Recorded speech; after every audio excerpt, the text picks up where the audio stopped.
नमस्कार। YouTube channel maths era and civil engineering by R P. Vyas से मैं R P. Vyas diploma first year second semester के उन सभी स्टूडेंट्स का हार्दिक स्वागत करता हूं जिनको मैथमेटिक्स सब्जेक्ट जो है मैथ सेकंड कोड 2001 में डिटर्मिनेंट्स की तैयारी करनी है। देखिए, इसका जो पिछला वीडियो था 8वां, ये 9वां है। तो पिछले वीडियो नंबर 8 में मैंने आपको 2/2 डिटर्मिनेंट जो होता है उसके बारे में समझाया था। डिटरमिनेंट की पूरी बात समझाई थी, क्या होता है, मैट्रिक्स और डिटरमिनेंट में अंतर क्या होता है। और आज हम इस वीडियो में हम पढ़ेंगे एक तो वैल्यू ऑफ 3/3 डिटरमिनेंट, यानी कि ऐसी डिटरमिनेंट जिसके अंदर 3 रो हो 3 कॉलम, उसकी वैल्यू कैसे पता करें, इसके बारे में आज चर्चा करेंगे। और उसके अलावा हम किसी भी डिटरमिनेंट के लिए जो उसके मेंबर्स होते हैं, उसके माइनर क्या होते हैं, कोफैक्टर क्या होते हैं, इनके आपस में क्या रिलेशन होता है, इसके बारे में चर्चा भी करेंगे। आप इस वीडियो को ध्यान से देखेंगे तो आपको बहुत अच्छा लगेगा। तो आज मैं आपको एक एग्जांपल लेके 3/3 डिटरमिनेंट का उसकी वैल्यू निकालना सिखाता हूँ। कोई भी ले लेते हैं, डजंट मैटर। मान लीजिए मैंने ले लिया let determinant A is equal to, कुछ भी मान लेते हैं, चलो -2, 1, 4, 5, -7, -8, -3,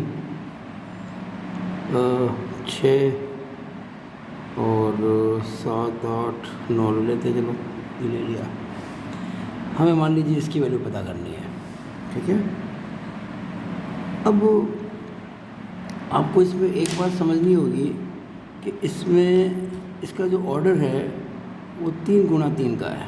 देखिए रो है ना, पहली रो, दूसरी रो, तीसरी रो, कॉलम भी 3 है, पहला कॉलम, दूसरा कॉलम, तीसरा कॉलम।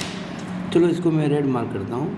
R1 यानी कि रो 1, R2 यानी कि रो 2, R3 यानी कि रो 3, C1 column 1, C2 column 2, C3 column 3।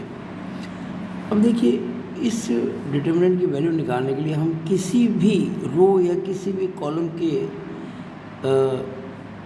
Start करके इसकी वैल्यू फाइंड कर सकते हैं। हम किसी भी रो या किसी भी कॉलम की सहायता से इसको ओपन अप कर सकते हैं। कैसे करेंगे वो आपको मैं सिखा रहा हूँ। चलो हम पहले मान लीजिए R1 से करते हैं। देखिए, इसकी वैल्यू निकालने के 6 तरीके हैं, R1 से, R2 से, R3 से, C1 से, C2 से, C3 से। आंसर सबसे एक ही आएगा, अलग अलग नहीं आ सकता। तो देखिएगा, हम करते हैं R1 से एक्सपांड करना, यानी ये जो सारणिक है इसकी वैल्यू रो 1 से हम एक्सपांड करके निकाल रहे हैं। एक्सपांड करना कैसे करेंगे देखिएगा। Determinant A is equal to, आपको मैं एक आसान तरीका बताता हूँ, उसको याद रखेंगे, कभी आपको दिक्कत नहीं आएगी। R1 में कौन से 3 मेंबर आ रहे हैं, -2, 1, 4। तो पहले हमने -2 लिख दिया यहाँ पे, ठीक है।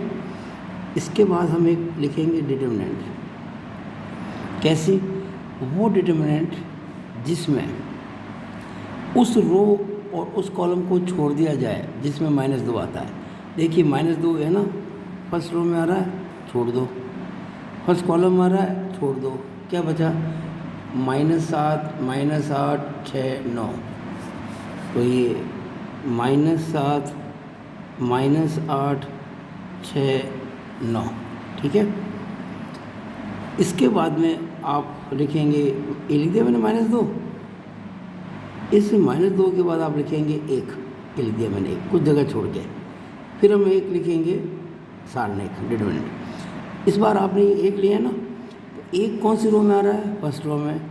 कौन से कॉलम आ रहा है, सेकंड कॉलम में। तो सेकंड कॉलम और फर्स्ट रो ये छोड़ दो। अब क्या बचा, 5 -8 -3 9, 5 -8 -3 9।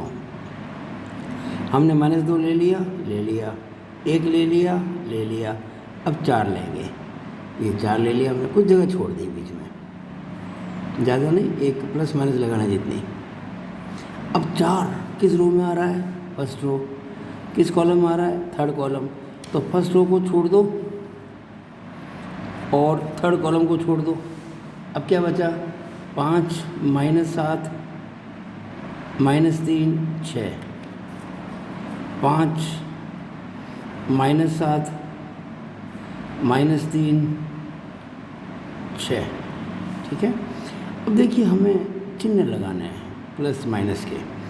देखिएगा हमने ये -2 लिया था, कौन सी रो में आ रहा था? फर्स्ट। कौन से कॉलम आ रहा था? फर्स्ट। अगर हम 1 और 1 जोड़े तो कितना होता है? 2। 2 कैसा होता है? इवन। अगर इवन नंबर आता है यानी कि सम संख्या आती है तो आप उसको प्लस के साथ लिखेंगे, और अगर मान लीजिए कोई ऑड नंबर आता है तो उसके आगे माइनस लगाएंगे। इस बात को आप ध्यान रखें बस। तो चूँकि -2 जो था ये पहली रो और पहले कॉलम में था, 1 और 1 2 होता है, 2 इवन है, इसका प्लस, यानी आगे यहाँ लगा देंगे प्लस -2 का आगे बस। हालांकि प्लस लिखना कोई ज़रूरी नहीं है, लेकिन जो लिख दिया हमने। अब एक बात तय है, अगर शुरुआत प्लस से हुई है तो ये माइनस ही होगा और वो प्लस ही होगा। डेफिनेट है, इट इज़ डेफिनेट। क्यों? 1 किस रो में था? फर्स्ट। किस कॉलम में था? सेकंड। 1 और 2 कितने होते हैं? 3। 3 कैसा होता है? ऑड, और ऑड में आता है माइनस, इसलिए माइनस। 4 किस रो में था? फर्स्ट। किस कॉलम में था? थर्ड। 1 और 3 4। 4 होता है इवन, इवन में प्लस आता है तो ये प्लस आ गया। अब देखिए प्लस इंटू माइनस तो माइनस होता ही है, -2। अब आपको पता ही है कि ये हमें एक 2/2 की जो सारणी खोलनी है, तो 9 इंटू -7 कितना होता है? -63। और 6 इंटू -8 कितना होता है? -48। और इनके बीच में माइनस तो हम लगाते ही हैं सारणी के लिए। इसको इससे गुणा करेंगे, इसको इससे गुणा करेंगे, बीच में माइनस लगाएंगे। ठीक है। फिर आगे क्या आ रहा है? -1। अब 5 इंटू 9 45। -8 इंटू -3 प्लस के 24, लेकिन बीच में माइनस तो लगाना ही है हमें, +4। 5 इंटू 6 30, और -7 इंटू -3 प्लस के 21, और बीच में माइनस तो लगाना ही है। अब देखिएगा -2 माइनस का 63, माइनस माइनस प्लस के 48, -1 45 में 24 घटाओ, 5 में 4 गया 1, 4 में 2 गए 2, 21 +4, और 30 में 21 गए तो 9। अब -2 गुणा, अब माइनस के ज़्यादा है ना, इसमें से घटाएंगे 5 15 हो गया ना, क्योंकि 48 58 पाते से माइनस का ज़्यादा है तो ये माइनस का 15 हो जाएगा। -1 इंटू 21 तो माइनस के 21 +4 9 36, माइनस माइनस प्लस होता है तो 15 दूना 30, माइनस के 21 और प्लस के 36। अब दोनों प्लस जोड़ दो, 36 और 30 66, और माइनस के 21, और इसको जो घटाएंगे 6 में से गया 5 और 6 में से 2 गया तो 4। इस सारणी का मान आ गया 45। ये जो डिटर्मिनेंट थी, जो मैंने एक एग्जाम्पल 1 से बनाया था, इसकी वैल्यू कितनी आ गई भाई? 45। ठीक है। तो अब मैंने इसको निकाला था R1 से। आप अगर R2 से करेंगे तब भी आंसर यही आएगा, R3 से करेंगे तब भी आंसर यही आएगा, C1 से करेंगे, C2 से करेंगे, C3 से करेंगे, आंसर यही आएगा। अब ऐसा करते हैं, हम इसको एक बार C2 से कर लेते हैं। ठीक है ना। एक्सपांडिंग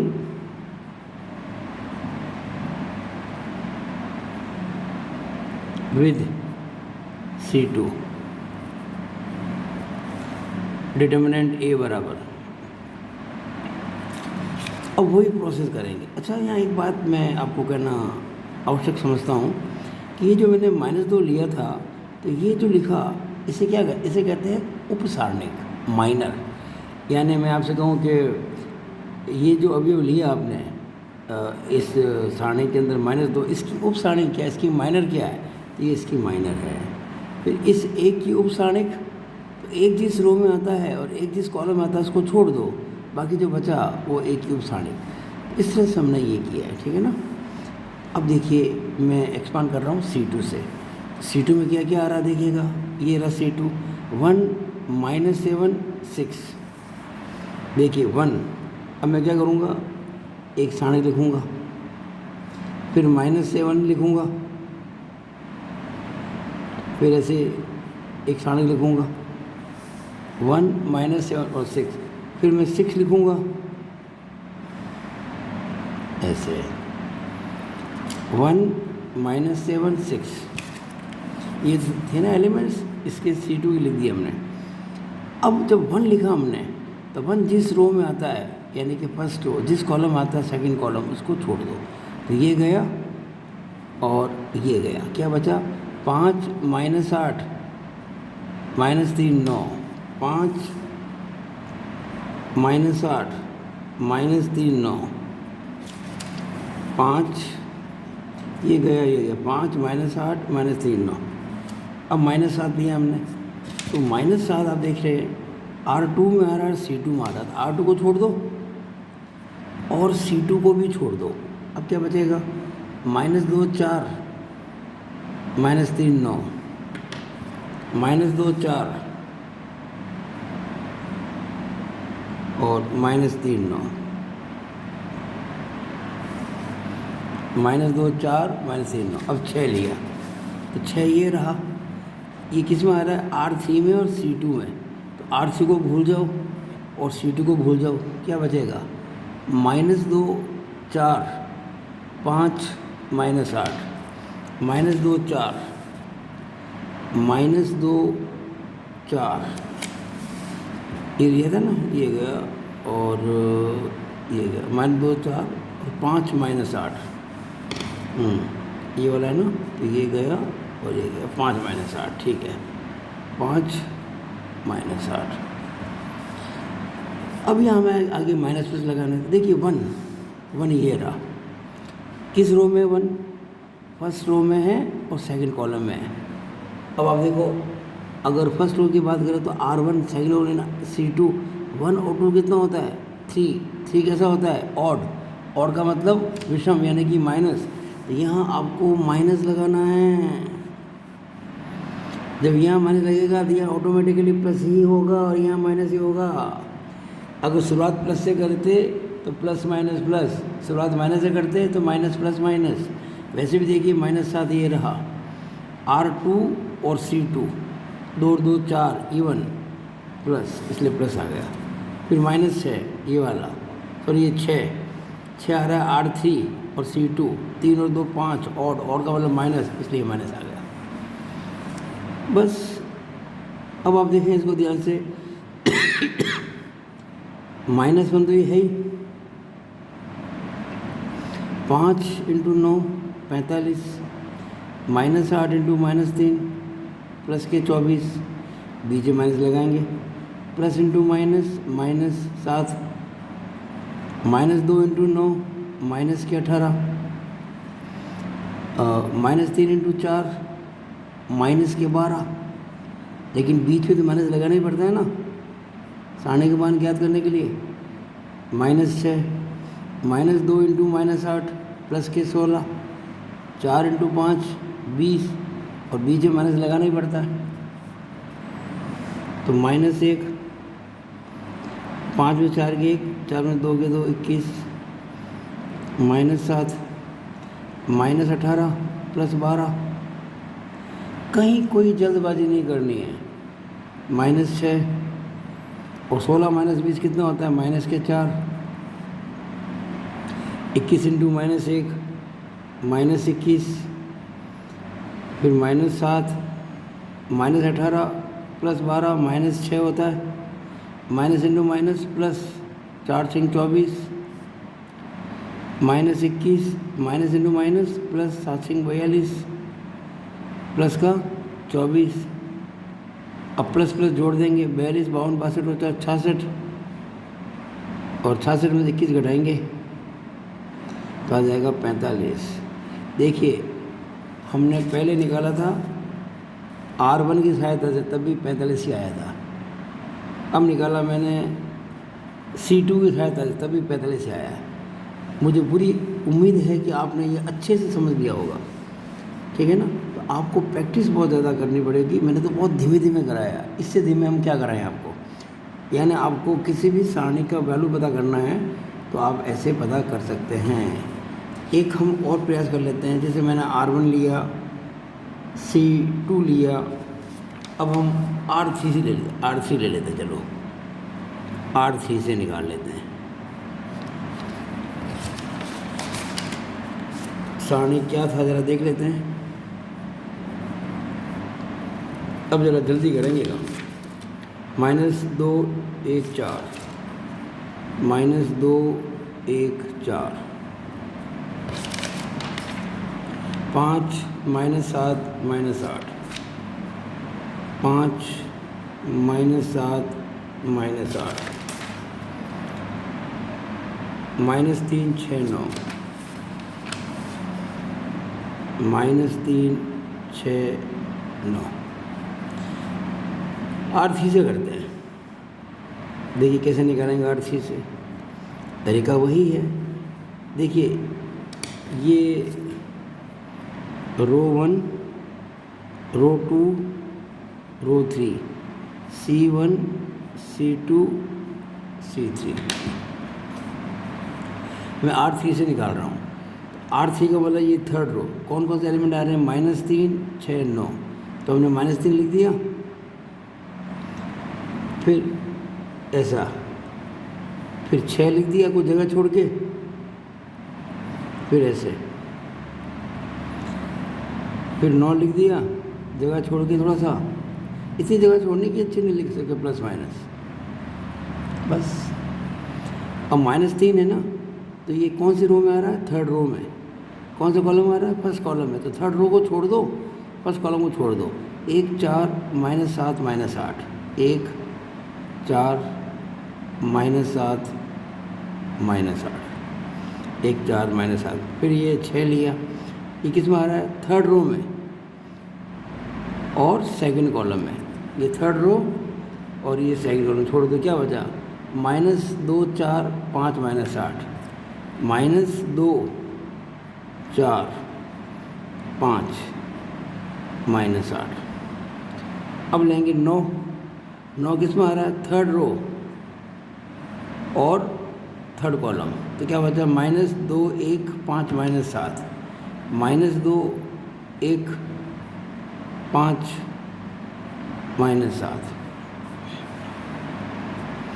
अब चिन्ह लगाना है, तो आपको मैं ये पहले कह चुका था, इवन आता है अगर पंक्ति और स्तंभ यानी कि रो और कॉलम की जोड़ तो प्लस लिखेंगे, और ऑड आता है, विषम आता है तो माइनस करेंगे।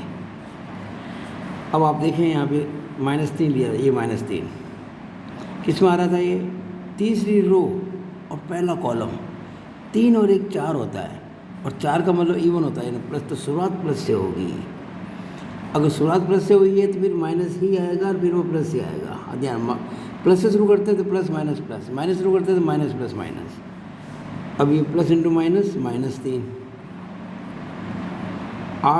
1 इंटू -8 -8, -7 इंटू 4 माइनस के 28, लेकिन बीच में माइनस लगाना ही पड़ेगा हमको। फिर -6, -2 इंटू 8 प्लस के 16, 5 इंटू 4 प्लस के 20, और बीच में माइनस लगाना ही है, +9, -2 इंटू -7 14, 5 इंटू 1 5, और बीच में माइनस लगाना ही है, तो -3, तो -8, minus into minus plus 28, -6 16 minus 20 कितना होता है? -4 प्लस 9। 14 माइनस 5 कितना होता है? 9। -3। 28 में से 8 घटाओ 20। Minus into minus plus 6 into 4 24। 9 into 9 81। Minus के 20 दिया 60। इनको जोड़ दो, 4 और 1 5, 8 और 2 10। और जब 105 में से 60 घटाएंगे तो 45 ही बचेंगे ना। ये सभी वही वैल्यूज़ है। ओके क्यों लिखा है कि सब वैल्यू बराबर है? देखिए पहले हमने R1 से एक्सपांड किया था, 45 आया था। C2 से एक्सपांड किया, 45 ही आया है। और मैंने इस बार R3 से किया है, तब भी 45 ही आया है। तो मुझे पूरी आशा है कि आपको ये अच्छे से समझ में आया ही होगा। मुझे ये पूरी उम्मीद है। अब आप इस प्रकार के कितने ही सवाल स्वयं अभ्यास करें, ताकि किसी भी, क्योंकि जब तक आपको 3/3 डिटरमिनेंट की वैल्यू निकालना नहीं आएगा, आप आगे जो क्रैमर और हम सीखेंगे, आगे हम जो सारणी, आगे जो हम मैट्रिक्स की सहायता से इक्वेशन सॉल्व करेंगे, वो करेंगे तो आप नहीं कर पाएंगे। इसकी आप खूब प्रैक्टिस कीजिएगा। अब इस वीडियो में आगे मैं आपको थोड़ी सी प्रैक्टिस के लिए प्रॉब्लम दे दूँ।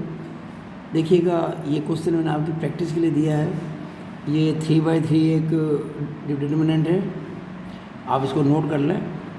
2 3 4 1 2 0 2 3 4 इसकी वैल्यू निकाल लें। जैसे मैंने आपको अभी निकाल के बताया ना, तो आप इसको 6 प्रकार से, मैंने तो 3 प्रकार से बताया, आप 6 प्रकार निकालो। R1 से निकालो, R2 से निकालो, R3 से निकालो, C1 C2 C3।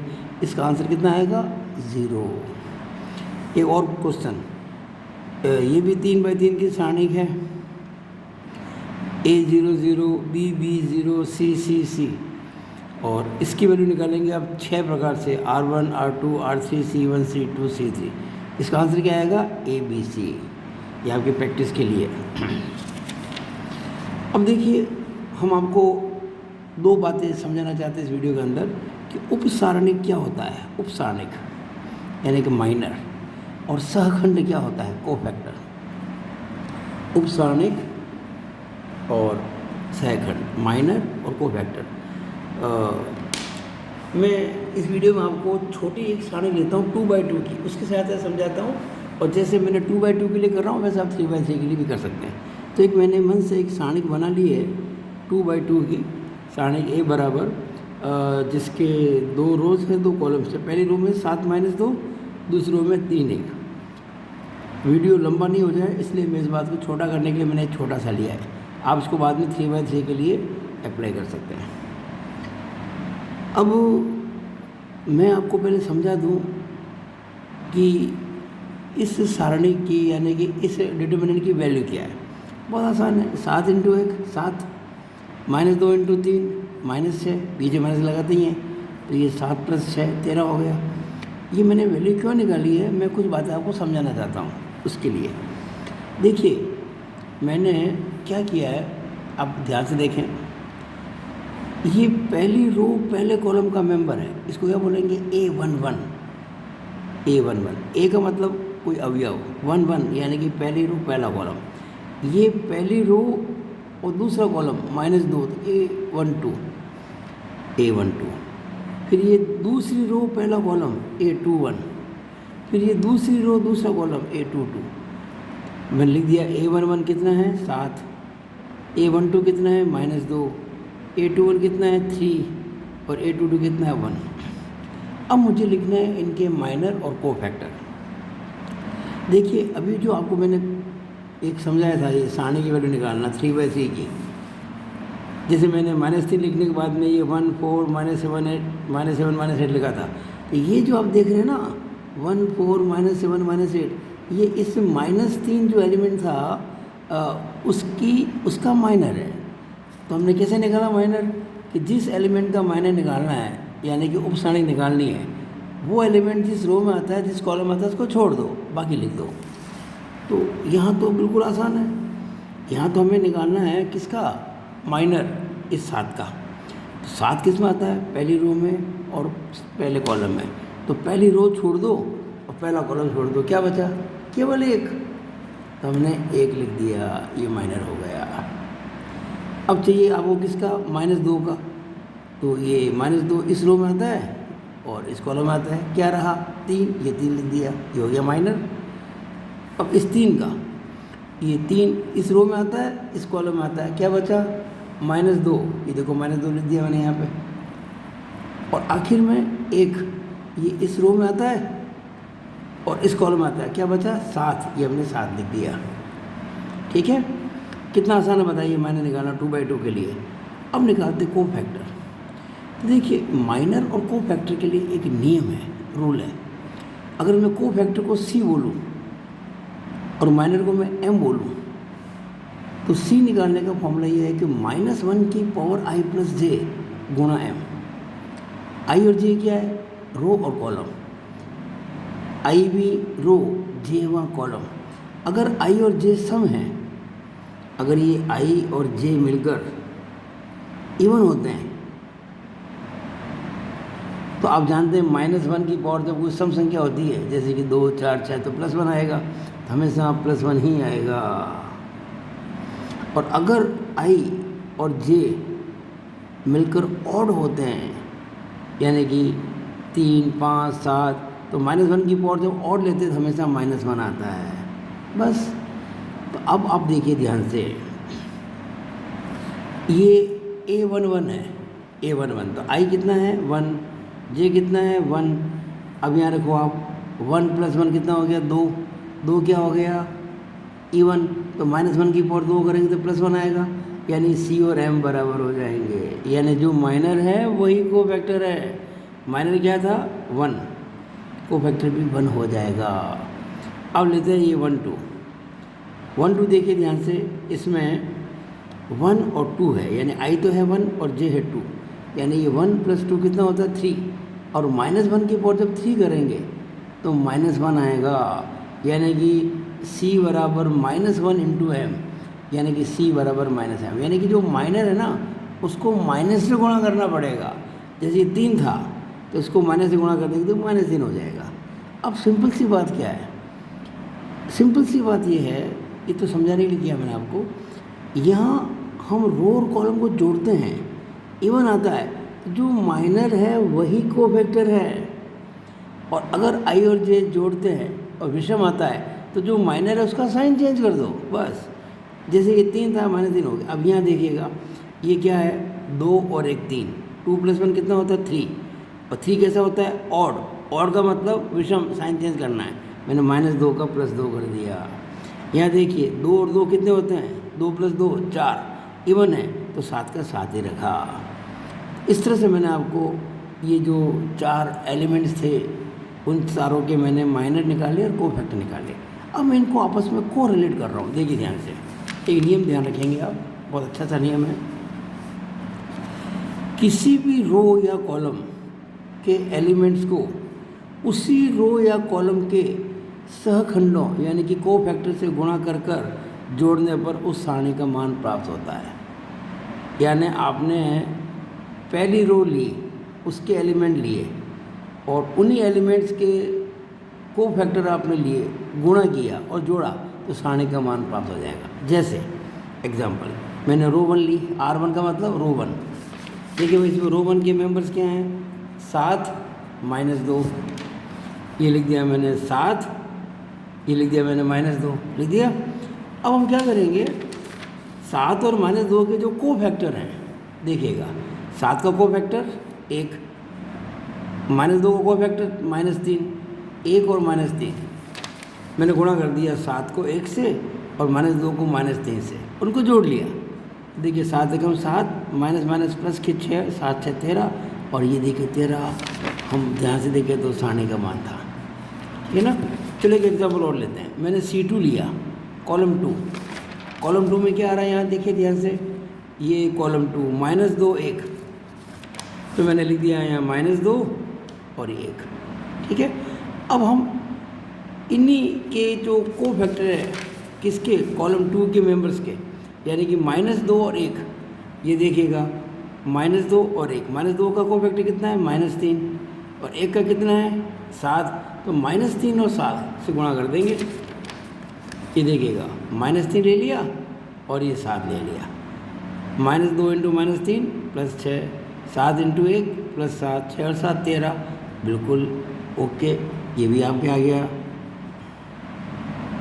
ठीक है, ये मैंने C2। आप ऐसे कहीं से कर सकते हैं, R1 से, R2 से, C1 से, C2 से।